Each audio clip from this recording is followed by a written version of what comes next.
So in this second video of Vaccine School, we're going to talk about why to get vaccines. We've talked about what vaccines are, some of the ingredients in them, but now why do we need them? So let's talk about it. In this video, we're going to look at how does the immune system work? What is immunity? What is herd immunity? It's a term I'm sure we've all heard, so what is it?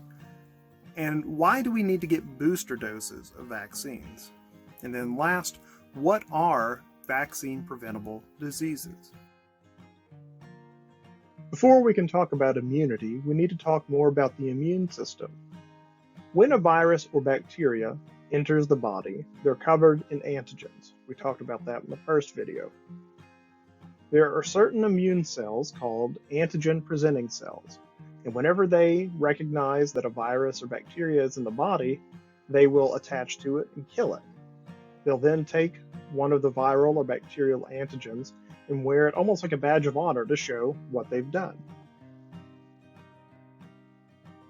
The antigen-presenting cell will take its antigen to the lymph node, which is where T helper cells live. The T helper cell will see that an antigen is being presented, and it will take the information, and then it will become two new immune cells, T cells and B cells.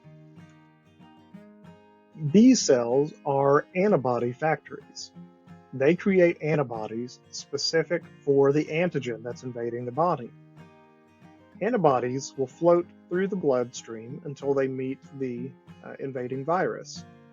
Antibodies will cover all of the antigen sites so that the virus can no longer attach to or infect other cells. T cells, which are also sometimes referred to as killer T cells, look for cells that have been infected with the virus. Infected cells will have the viral antigen on their surface. T cells will attach to that antigen and kill the cell, which stops the virus from reproducing. So now that we know how the immune system works, what is immunity? Immunity is the memory of a past infection of a virus or bacteria. Whenever we have immunity memory, we have memory T helper cells in our body. Whenever our body or immune system encounters those same antigens again, we can build a response faster and stronger than the first time we encountered the antigen. So this means the T helper cell will say, I've seen this before, I know what to do. I'm going to start cranking out T cells and B cells to fight this infection. Vaccines help us create this memory without having to be exposed to the actual infection before. We've only been exposed to the antigens instead of the actual virus or bacteria that can hurt us. So we create that memory without the risk. So now that we've talked about immunity, let's talk about another term, herd immunity. This is a term that I'm sure that you've all heard, but maybe you still have some questions on. Imagine a bowling alley. Each lane of the bowling alley is a person. If the center lane gets infected with a virus, that means that they are contagious to anyone around them.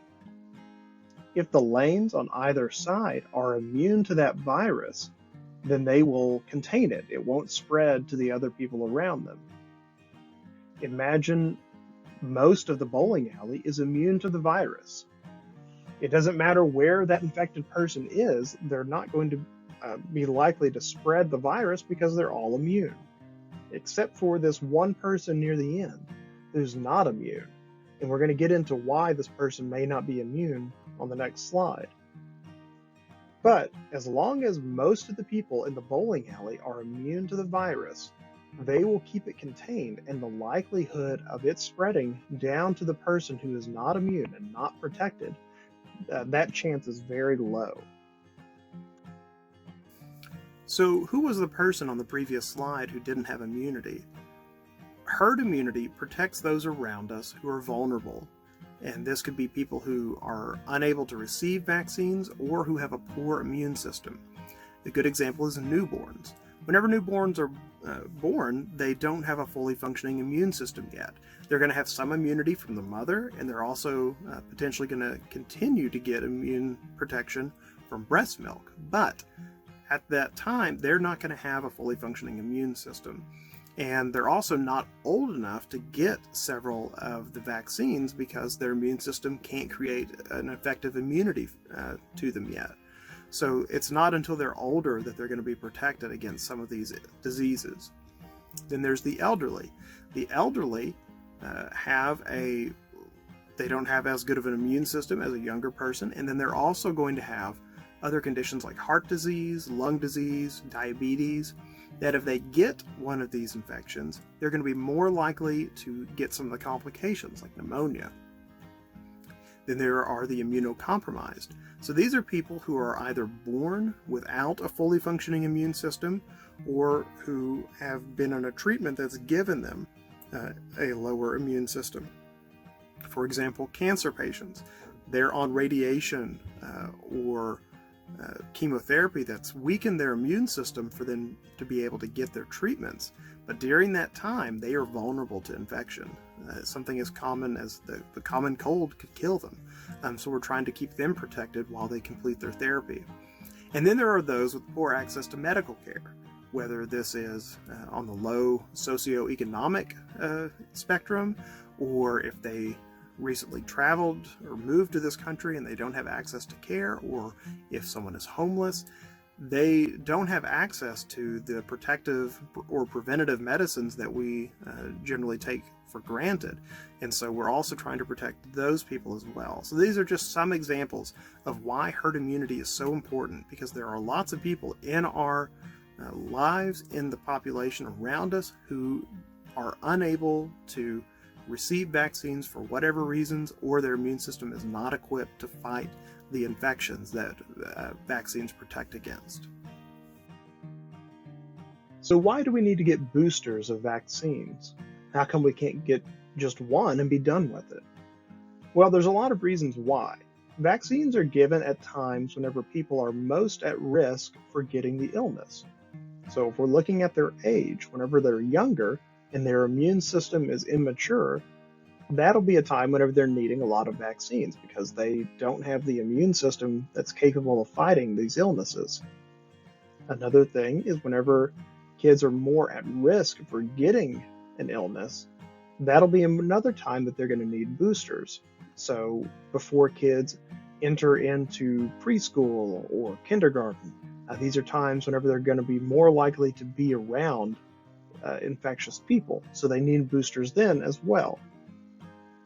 Another thing to consider is the immune system matures with age. It gets better and stronger and more able to fight off infections. So we also give booster doses as the immune system matures. The immune system will build a response with each of these booster doses, but they do start to fade over time. But as the immune system matures and gets stronger, that immunity will start to last longer. And eventually, once we've gotten through the most dangerous periods and we've gotten through our developing immune system, we eventually develop immunity that will be strong and also sustained for a long period of time, including our entire lives. So what are vaccine-preventable diseases? I keep mentioning them, but what are they? They are specific infections that are a combination of two things. They are highly infectious and they are deadly. So something like smallpox, it had a high rate of infection and it was very likely to kill the person that got it. Thankfully, we've eradicated smallpox through vaccine efforts. But that is one example of vaccine-preventable disease. Other examples are measles, mumps, rubella, diphtheria, tetanus, polio, different types of the pneumococcal bacteria. There's all sorts of diseases that are just easy to catch and very likely to cause death or serious complications if a person gets them. If you look back in history, after the development of each of the vaccines for these illnesses, the cases dropped significantly. So this means that whenever we develop a way to build an effective immunity towards those diseases, whenever you introduce those vaccines, the cases dropped significantly. So this just speaks to the effectiveness of vaccines and vaccination programs in protecting against these complications. And you're just going to see the infection rates and death rates significantly decrease after they're introduced. So that's all I'm going to go into on vaccine preventable diseases. I was really conflicted on how much information I wanted to give in this section.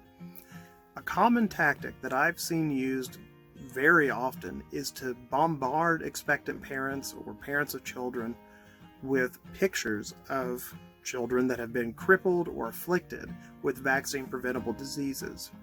This isn't fair to you. This isn't why you came to this website. You came to learn. And this video is not going to be an attempt to scare you into making a decision about vaccines. To be honest, fear might motivate someone to start a vaccine, but it's not going to be what makes them finish the series. Information and learning and understanding what that disease was and why it's important to get the vaccine. That's what's going to get someone to continue and complete a vaccine series.